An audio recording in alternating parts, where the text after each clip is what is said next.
Cordiales saludos, apreciados amigos. Les invito a abrir sus Biblias en 2 de Pedro, capítulo 3.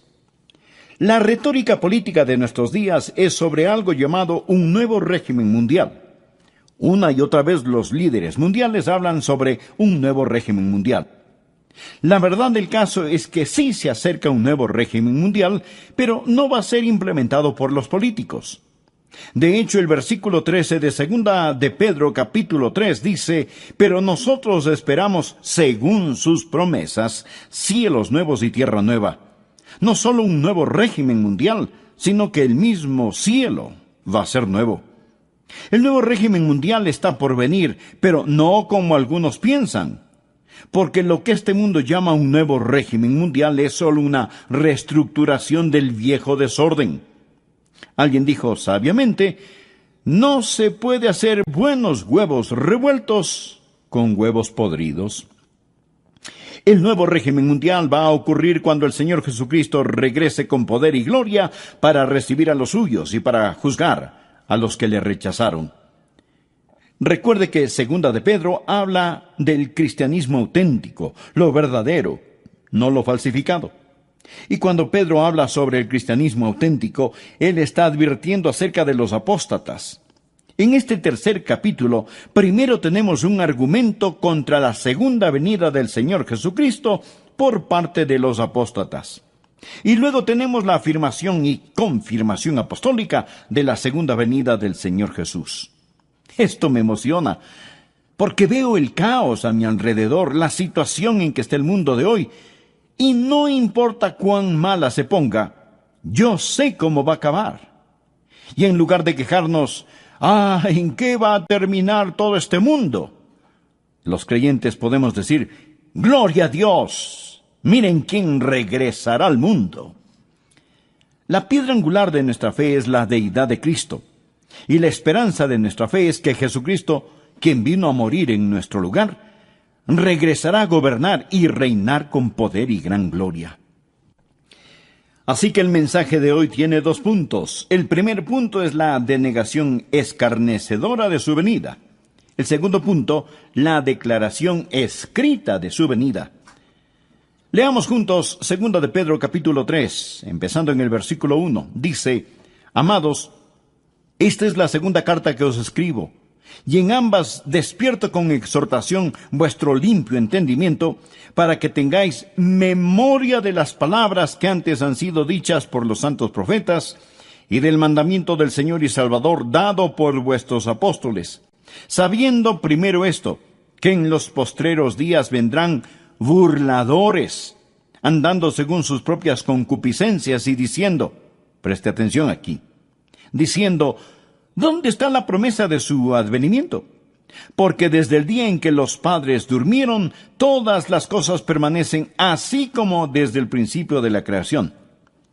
Y Pedro dice: «Estos ignoran voluntariamente que en el tiempo antiguo fueron hechos por la palabra de Dios los cielos y también la tierra, que proviene del agua y por el agua subsiste, por lo cual el mundo de entonces pereció anegado en agua». Lo que tenemos aquí son 3 reacciones apóstatas a la segunda venida de Jesucristo. La primera reacción es una reacción emocional. La segunda reacción es una reacción intelectual. Y la tercera reacción es una reacción voluntaria. Es decir, las emociones, la mente y la voluntad se rebelan contra la segunda venida del Señor Jesucristo.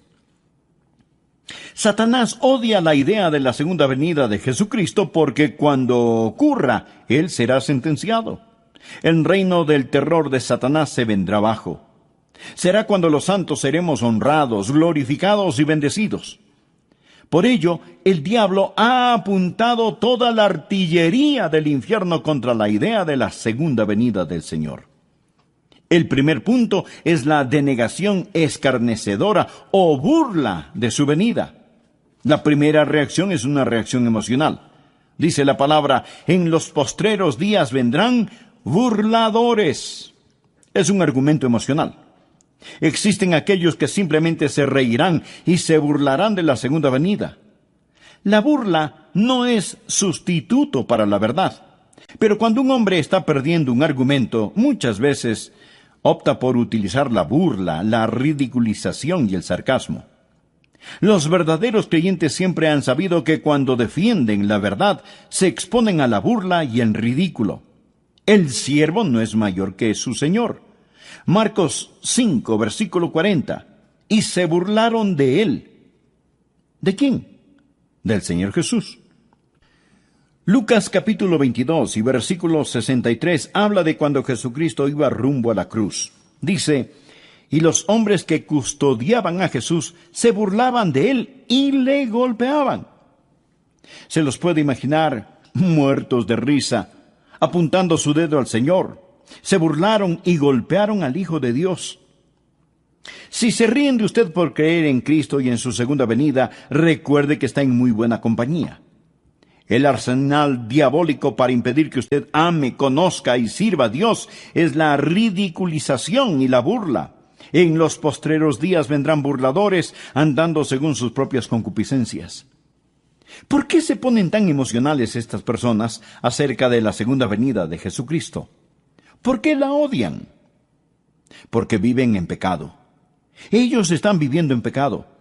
Muéstreme un burlador y le mostraré un pecador.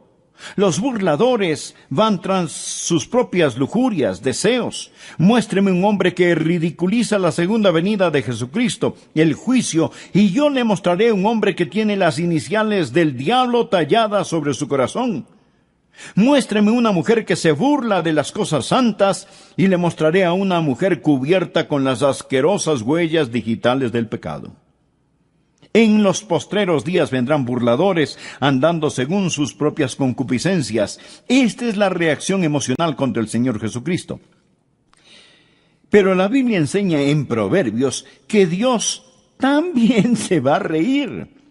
Proverbios 1, empezando en el versículo 24, dice: por cuanto llamé, Dios le está hablando a usted ahora. Por cuanto llamé y no quisisteis oír, extendí mi mano, y no hubo quien atendiese, sino que desechasteis todo consejo mío, y mi reprensión no quisisteis.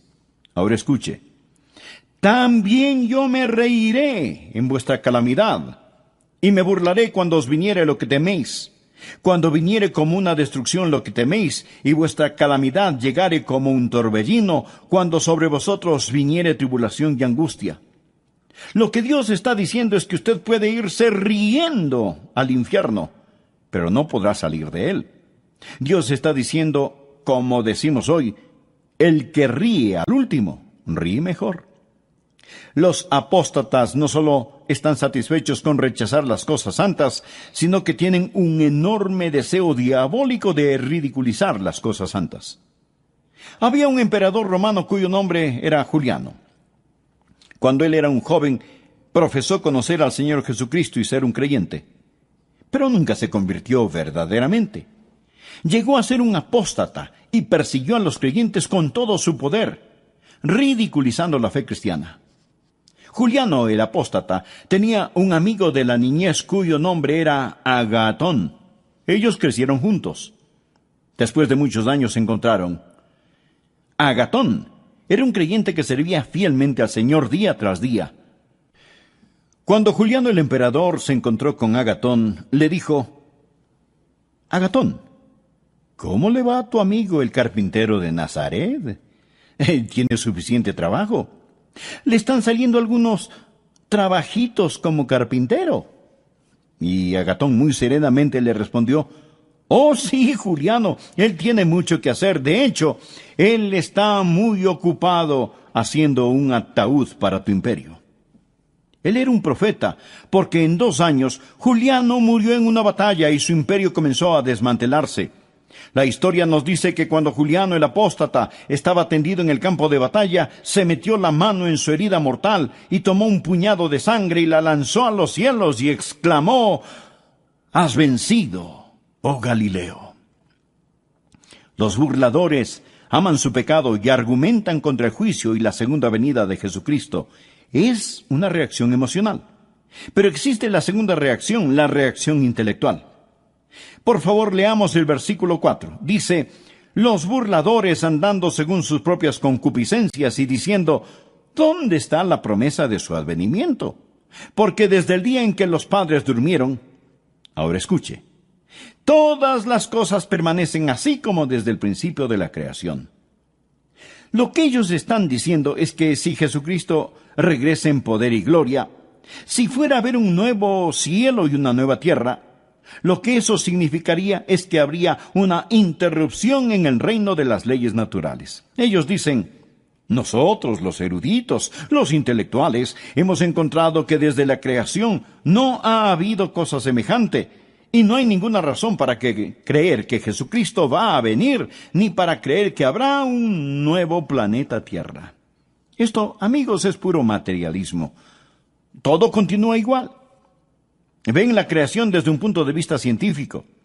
Es una apelación a la inteligencia y aquí está el argumento. Nunca nada cataclísmico ha ocurrido y no hay ninguna razón para creer que algo cataclísmico sucederá. Porque desde el día en que los padres durmieron, todas las cosas permanecen así como desde el principio de la creación. Ellos dicen, escuche, mi bisabuelo esperaba la segunda venida de Jesucristo. Así que no se preocupen, todo continuará igual, no pasará nada. Imagínese a un niño en el tiempo de Noé. Él llega todo preocupado y le dice a su papá, papi, escuché a un hombre llamado Noé. Dice que Dios va a destruir el mundo con un diluvio y está construyendo un gran barco. Él lo llama el arca. Dice que si creemos en su Dios, nos podemos salvar y entrar en el arca cuando venga el diluvio.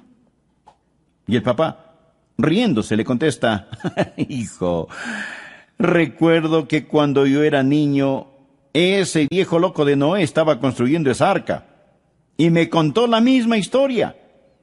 Y yo me fui a casa asustado y se lo dije a mi papá y mi papá me dijo que su papá, su bisabuelo, también escuchó al viejo Noé contar la misma historia. Hijo, olvídate de esa tontería. Nadie jamás ha visto un diluvio. No existe tal cosa. Desde los tiempos de tus bisabuelos todo sigue igual.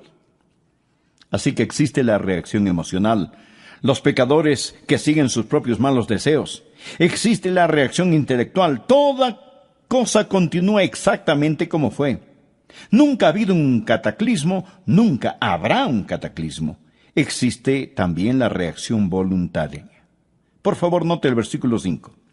Estos ignoran voluntariamente. Son voluntariamente ignorantes. Esta gente no quiere saber, ni quiere entender. Porque si admiten la verdad de que Jesucristo va a regresar en juicio, esto significa que tendrán que cambiar su estilo de vida. Piensan que si de algún modo cierran sus mentes y sus corazones a esta verdad, todo estará bien. En eso se parecen a las avestruces. Esconden su cabeza en la arena. Son voluntariamente ignorantes. Ellos no quieren saber. Y no pueden encontrar a Dios por la misma razón que un ladrón no puede encontrar a un policía. Juan capítulo 3, versículo 19 dice, la luz vino al mundo y los hombres amaron más las tinieblas que la luz. ¿Por qué? Porque sus obras eran malas. Mi amigo, el mundo está lleno de ellos. Usted habla con las personas sobre ponerse en paz con Dios, les habla sobre la segunda venida de Jesucristo y lo cortan, lo paran, no quieren oír, no quieren saber. El problema no está en sus mentes, el problema está en sus corazones. Romanos capítulo 1 habla de ellos que detienen con injusticia la verdad.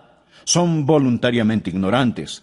Y su reacción emocional, intelectual y voluntaria sirve para negar esa gran verdad, la gloriosa verdad bíblica de la segunda venida del Señor Jesucristo. El segundo punto, la declaración escrita de su venida. Ya escuchamos a los apóstatas con su denegación escarnecedora. Ahora escuchemos a los apóstoles con su declaración escrita. Simón Pedro da 3 respuestas apostólicas a los argumentos o reacciones apóstatas para reafirmar la segunda venida de Jesucristo. La primera es su memorable promesa. Leamos el versículo 1. Amados, Esta es la segunda carta que os escribo, y en ambas despierto con exhortación vuestro limpio entendimiento, para que tengáis memoria. Por favor, subraye la palabra memoria. Para que tengáis memoria de las palabras que antes han sido dichas por los santos profetas y del mandamiento del Señor y Salvador dado por vuestros apóstoles. Bien. ¿Cuáles eran esas palabras? Una promesa. Mire el versículo 4. ¿Dónde está la promesa de su advenimiento? Ahora mire el versículo 9. El Señor no retarda su promesa. Saltémonos al 13. Pero nosotros esperamos, según su promesa, cielos nuevos y tierra nueva.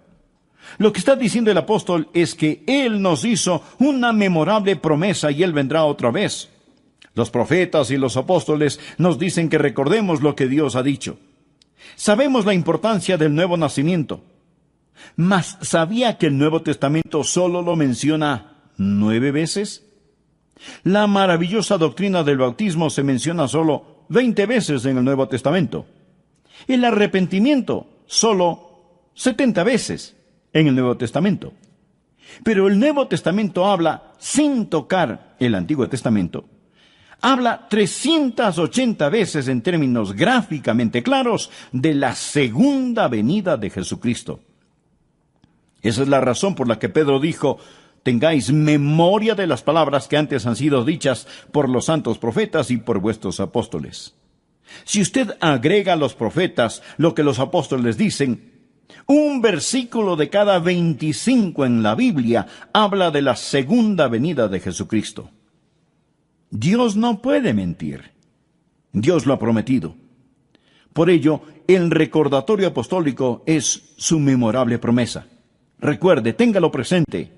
El Dios que no puede mentir lo ha prometido.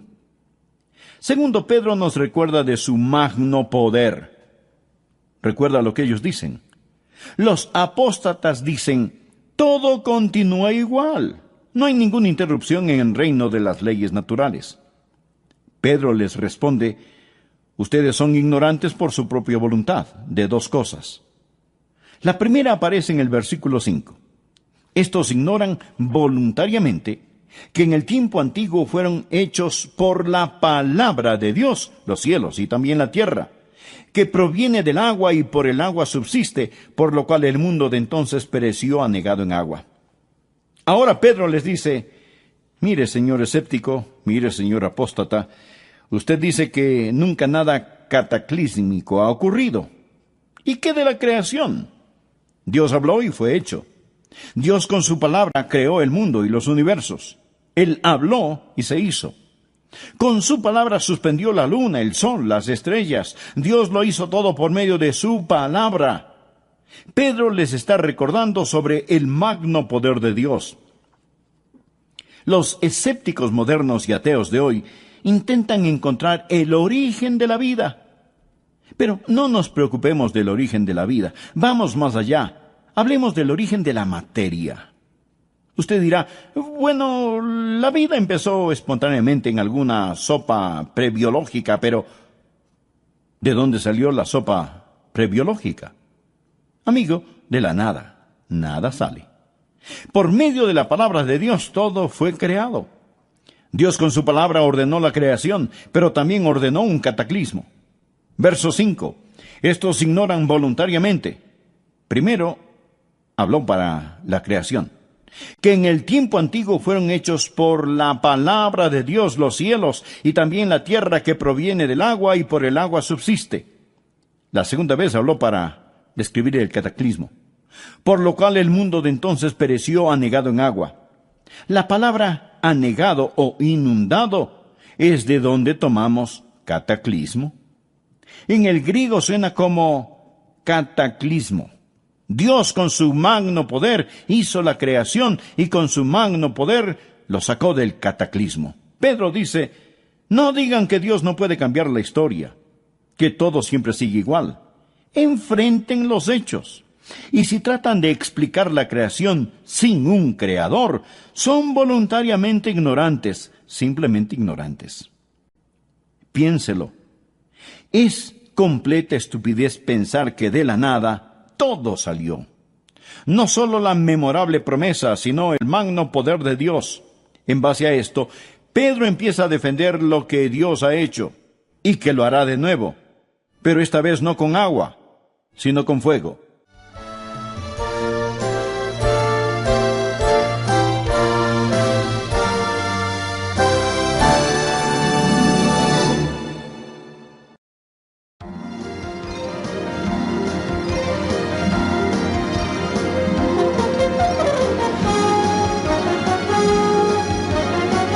Jesús dijo en Lucas 13:3, no, antes si no os arrepentís, todos pereceréis igualmente. Pero el Señor no quiere que ninguno perezca, sino que todos procedan al arrepentimiento. Amigo, Él está por venir, en llamas de fuego para castigar a los que no conocen a Dios, ni obedecen el Evangelio de nuestro Señor y Salvador Jesucristo. ¿Que cómo lo sé? Pues por su memorable promesa. Y aún no ha venido por su misericordiosa paciencia.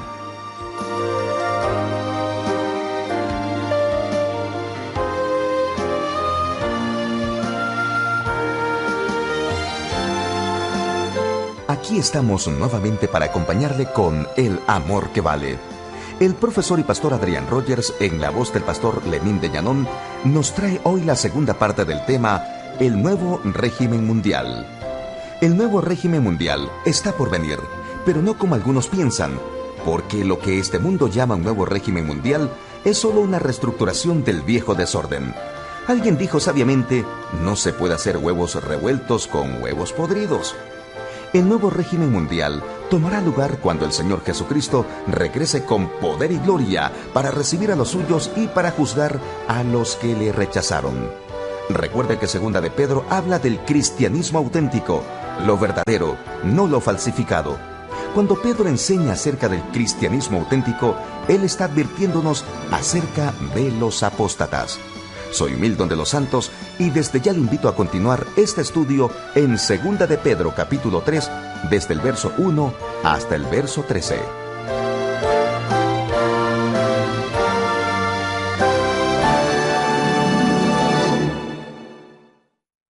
En este tercer capítulo, primero tenemos un argumento contra la segunda venida del Señor Jesucristo por parte de los apóstatas. Y luego tenemos la afirmación y confirmación apostólica de la segunda venida del Señor Jesús. Esto me emociona, porque veo el caos a mi alrededor, la situación en que está el mundo de hoy, y no importa cuán mala se ponga, yo sé cómo va a acabar. Y en lugar de quejarnos, ¿en qué va a terminar todo este mundo?, los creyentes podemos decir, ¡gloria a Dios! Miren quién regresará al mundo. La piedra angular de nuestra fe es la deidad de Cristo, y la esperanza de nuestra fe es que Jesucristo, quien vino a morir en nuestro lugar, regresará a gobernar y reinar con poder y gran gloria. Así que el mensaje de hoy tiene 2 puntos. El primer punto es la denegación escarnecedora de su venida. El segundo punto, la declaración escrita de su venida. Leamos juntos 2 de Pedro capítulo 3, empezando en el versículo 1. Dice, amados, esta es la segunda carta que os escribo, y en ambas despierto con exhortación vuestro limpio entendimiento, para que tengáis memoria de las palabras que antes han sido dichas por los santos profetas, y del mandamiento del Señor y Salvador dado por vuestros apóstoles, sabiendo primero esto, que en los postreros días vendrán burladores, andando según sus propias concupiscencias y diciendo, preste atención aquí, diciendo, ¿dónde está la promesa de su advenimiento? Porque desde el día en que los padres durmieron, todas las cosas permanecen así como desde el principio de la creación. Y Pedro dice, estos ignoran voluntariamente que en el tiempo antiguo fueron hechos por la palabra de Dios los cielos y también la tierra, que proviene del agua y por el agua subsiste, por lo cual el mundo de entonces pereció anegado en agua. Por favor, note el versículo 5. Estos ignoran voluntariamente. Son voluntariamente ignorantes. Esta gente no quiere saber, ni quiere entender. Porque si admiten la verdad de que Jesucristo va a regresar en juicio, esto significa que tendrán que cambiar su estilo de vida. Piensan que si de algún modo cierran sus mentes y sus corazones a esta verdad, todo estará bien. En eso se parecen a las avestruces. Esconden su cabeza en la arena. Son voluntariamente ignorantes. Ellos no quieren saber. Y no pueden encontrar a Dios por la misma razón que un ladrón no puede encontrar a un policía. Juan capítulo 3, versículo 19 dice, la luz vino al mundo y los hombres amaron más las tinieblas que la luz. ¿Por qué? Porque sus obras eran malas. Mi amigo, el mundo está lleno de ellos. Usted habla con las personas sobre ponerse en paz con Dios, les habla sobre la segunda venida de Jesucristo y lo cortan, lo paran, no quieren oír, no quieren saber. El problema no está en sus mentes, el problema está en sus corazones. Romanos capítulo 1 habla de ellos que detienen con injusticia la verdad. Son voluntariamente ignorantes y su reacción emocional, intelectual y voluntaria sirve para negar esa gran verdad, la gloriosa verdad bíblica de la segunda venida del Señor Jesucristo. El segundo punto, la declaración escrita de su venida. Ya escuchamos a los apóstatas con su denegación escarnecedora. Ahora escuchemos a los apóstoles con su declaración escrita. Simón Pedro da 3 respuestas apostólicas a los argumentos o reacciones apóstatas para reafirmar la segunda venida de Jesucristo. La primera es su memorable promesa. Su memorable promesa. Leamos el versículo 1. Amados, esta es la segunda carta que os escribo, y en ambas despierto con exhortación vuestro limpio entendimiento para que tengáis memoria. Por favor, subraye la palabra memoria. Para que tengáis memoria de las palabras que antes han sido dichas por los santos profetas y del mandamiento del Señor y Salvador dado por vuestros apóstoles. Bien, ¿cuáles eran esas palabras? Una promesa. Mire el versículo 4. ¿Dónde está la promesa de su advenimiento? Ahora mire el versículo 9. El Señor no retarda su promesa. Saltémonos al 13. Pero nosotros esperamos, según su promesa, cielos nuevos y tierra nueva. Lo que está diciendo el apóstol es que Él nos hizo una memorable promesa y Él vendrá otra vez.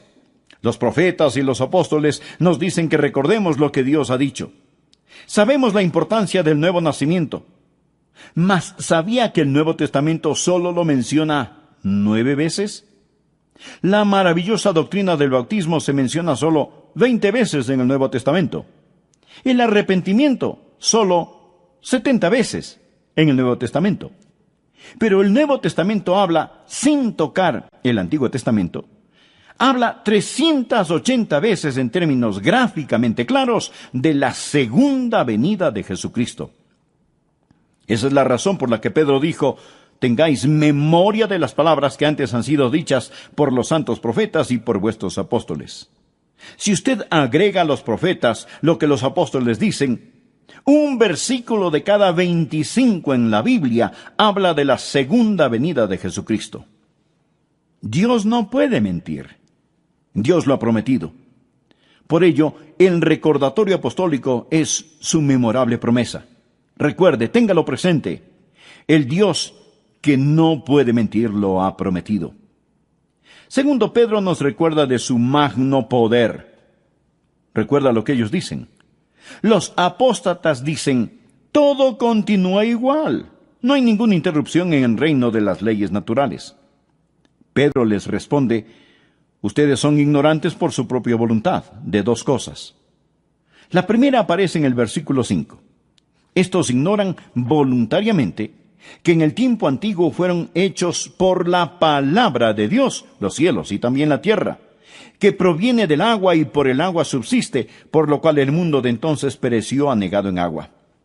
Ahora Pedro les dice, mire señor escéptico, mire señor apóstata, usted dice que nunca nada cataclísmico ha ocurrido. ¿Y qué de la creación? Dios habló y fue hecho. Dios con su palabra creó el mundo y los universos. Él habló y se hizo. Con su palabra suspendió la luna, el sol, las estrellas. Dios lo hizo todo por medio de su palabra. Pedro les está recordando sobre el magno poder de Dios. Los escépticos modernos y ateos de hoy intentan encontrar el origen de la vida. Pero no nos preocupemos del origen de la vida. Vamos más allá. Hablemos del origen de la materia. Usted dirá, bueno, la vida empezó espontáneamente en alguna sopa prebiológica, pero ¿de dónde salió la sopa prebiológica? Amigo, de la nada. Nada sale. Por medio de la palabra de Dios todo fue creado. Dios con su palabra ordenó la creación, pero también ordenó un cataclismo. Verso 5. Estos ignoran voluntariamente. Primero, habló para la creación. Que en el tiempo antiguo fueron hechos por la palabra de Dios los cielos y también la tierra que proviene del agua y por el agua subsiste. La segunda vez habló para describir el cataclismo. Por lo cual el mundo de entonces pereció anegado en agua.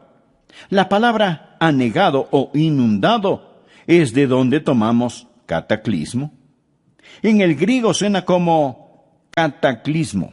Dios con su magno poder hizo la creación y con su magno poder lo sacó del cataclismo. Pedro dice, no digan que Dios no puede cambiar la historia, que todo siempre sigue igual. Enfrenten los hechos. Y si tratan de explicar la creación sin un creador, son voluntariamente ignorantes, simplemente ignorantes. Piénselo. Es completa estupidez pensar que de la nada todo salió. No solo la memorable promesa, sino el magno poder de Dios. En base a esto, Pedro empieza a defender lo que Dios ha hecho, y que lo hará de nuevo, pero esta vez no con agua, sino con fuego. Versículo 7. Pero los cielos y la tierra que existen ahora están reservados por la misma palabra, o sea, la misma palabra con que los creó, guardados para el fuego en el día del juicio y de la perdición de los hombres impíos. Note la frase, guardados para el fuego. El señor Kenneth Whist, un erudito del griego, dice que esto literalmente significa que los cielos y la tierra ahora mismo están almacenados con fuego. Es palabra de donde tomamos la palabra tesorería, es decir, este mundo es una tesorería de fuego. El universo entero está guardado con fuego. La naturaleza subatómica del universo nos dice que todo no es materia, sino que realmente es fuego. El hombre solía pensar que la partícula más pequeña de la materia era el átomo. Pero ahora sabemos sobre la naturaleza subatómica del átomo, y el átomo tiene un núcleo. Este tiene una carga eléctrica positiva, y girando a su alrededor están los electrones, y estos son negativos. Por eso existe una atracción y se mantienen unidos. El electrón es increíblemente rápido. Escuche, algo asombroso sobre los electrones del átomo es que giran alrededor del núcleo billones de veces cada millonésima de segundo. Nadie sabe realmente qué es esta fuerza eléctrica. La podemos describir, pero no sabemos lo que es. Einstein dijo antes de morir que esperaba descubrir lo que es la electricidad, pero nunca lo hizo. Podemos poner esta cosa de algún modo en proporciones matemáticas, pero los científicos no saben cuál es la fuerza que los une. Dije que el núcleo tiene una carga eléctrica positiva y girando a su alrededor están los electrones que son negativos. Por eso existe una atracción y se mantienen unidos. Pero también tiene neutrones y protones. Los neutrones son neutros y los protones son positivos. No existe atracción, mas estos no se caen. ¿Qué causa que todos se mantengan unidos? Colosenses 1:17 nos habla acerca del Señor Jesús y dice, todas las cosas en Él subsisten. Significa que Él lo sostiene todo, ya sean los planetas en órbita o los electrones que giran alrededor del núcleo de un átomo. Él es la goma de las galaxias, el Señor Jesucristo. Hebreos 1:3 dice, Jesús quien sustenta o sostiene todas las cosas con la palabra de su poder. Pedro dice, están guardados con el fuego. Todo es fuego. porque todo está formado de una estructura molecular. Hebreos 11:3 dice, lo que se ve fue hecho de lo que no se ve. Pedro les dice a los apóstatas que ridiculizan la segunda venida de Jesucristo, les recuerdo su memorable promesa, les recuerdo su magno poder y les recuerdo su misericordiosa paciencia. Por favor, leamos el versículo 8. Mas, oh amados, no ignoréis esto, que para con el Señor un día es como 1000 años y 1000 años como un día. El Señor no retarda su promesa, según algunos la tienen por tardanza, sino que es paciente para con nosotros, no queriendo que ninguno perezca, sino que todos procedan al arrepentimiento. Pero el día del Señor vendrá como ladrón en la noche, en el cual los cielos pasarán con gran estruendo. Usted sabe que la gente que intenta deducir cómo todo llegó a ser dicen, bien, todo empezó con una gran explosión. Nunca nos explican qué fue lo que explotó. Solo el hombre puede desviarse 180 grados hacia lo opuesto. Todo no empezó con una gran explosión. Todo va a concluir con una gran explosión. Dice la palabra, pero el día del Señor vendrá como ladrón en la noche, en el cual los cielos pasarán con gran estruendo, y los elementos ardiendo serán deshechos. Ardiendo significa calor interno, fiebre, calentura. Y la tierra y las obras que en ella hay serán quemadas. Puesto que todas estas cosas han de ser deshechas, ¿cómo no debéis vosotros andar en santa y piadosa manera de vivir, esperando y apresurándoos para la venida del día de Dios, en el cual los cielos encendiéndose serán deshechos, y los elementos siendo quemados se fundirán? Pero nosotros esperamos, según sus promesas, cielos nuevos y tierra nueva, en los cuales mora la justicia. Por lo cual, oh amados, estando en espera de estas cosas, procurad con diligencia ser hallados por Él sin mancha e irreprensibles, en paz. Amigo, preste atención al versículo 15. Y tened entendido que la paciencia de nuestro Señor es para salvación. La paciencia de Dios es para salvación. ¿Y qué significa? Mi estimado amigo, significa que Dios no quiere que usted muera y vaya al infierno. Eso es lo que significa. Si Jesucristo hubiera regresado ayer y usted no es salvo, su destino estaría irrevocablemente establecido. El Señor mantiene la puerta de la misericordia abierta para usted. Dios es un Dios de misericordia. Y Pedro les contesta a los apóstatas estas tres cosas. Existe una memorable promesa, existe el magno poder de Dios y existe la misericordia y la paciencia de Dios. Versículo 9. El Señor no queriendo que ninguno perezca, sino que todos procedan al arrepentimiento. Dios está esperando que usted acepte su salvación. Y usted dirá, bueno, si Dios es tan misericordioso, yo no tengo de qué preocuparme. No, mi estimado amigo, mire el versículo 10. Pero el día del Señor vendrá. Verá, ambas, la ira y la misericordia, son atributos de Dios. Si usted dice que Dios es todo ira y no misericordia, eso es solo parte de la verdad. Y si dice que Dios es todo misericordia y no ira, eso es solo parte de la verdad. Cuando usted toma solo parte de la verdad y la convierte en toda la verdad, se vuelve una falsedad. Existe la misericordia de Dios y la ira de Dios. Dios no quiere que ninguno perezca, pero la ira, el día del Señor, vendrá. Alguien sabiamente dijo, ahora mismo las tempestuosas aguas de la ira de Dios golpean furiosamente la represa de su misericordia.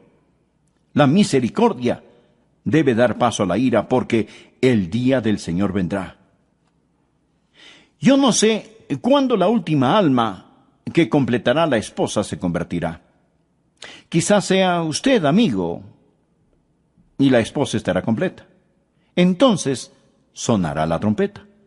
Los muertos en Cristo resucitarán primero, y los que estemos vivos seremos arrebatados y cambiados así, en un abrir y cerrar de ojos, para encontrarnos en el aire con el Señor. Pero no sé cuándo será, mas Él está por venir. Amigo, si Jesucristo fuera a venir ahora mismo, ¿qué pasaría con usted? Verá, él dijo, pero el día del Señor vendrá. ¿Cómo? Mírelo, como ladrón en la noche, de repente, inesperadamente, cataclísmicamente. Jesús dijo en Lucas 13:3, no, antes si no os arrepentís, todos pereceréis igualmente. Pero el Señor no quiere que ninguno perezca, sino que todos procedan al arrepentimiento. Amigo, Él está por venir, en llamas de fuego para castigar a los que no conocen a Dios, ni obedecen el Evangelio de nuestro Señor y Salvador Jesucristo. ¿Que cómo lo sé? Pues por su memorable promesa. Y aún no ha venido por su misericordiosa paciencia. Jesús no quiere que usted muera y vaya al infierno. De verdad, Él no lo quiere. La Biblia dice, porque de tal manera amó Dios al mundo que ha dado a su Hijo unigénito, para que todo aquel que en Él cree no se pierda, mas tenga vida eterna. Por consiguiente, ¿qué tiene que hacer usted para no perecer? Pues arrepentirse, arrepentirse. ¿Cuál es el arrepentimiento? La palabra griega metanoia o arrepentimiento significa cambiar de pensar.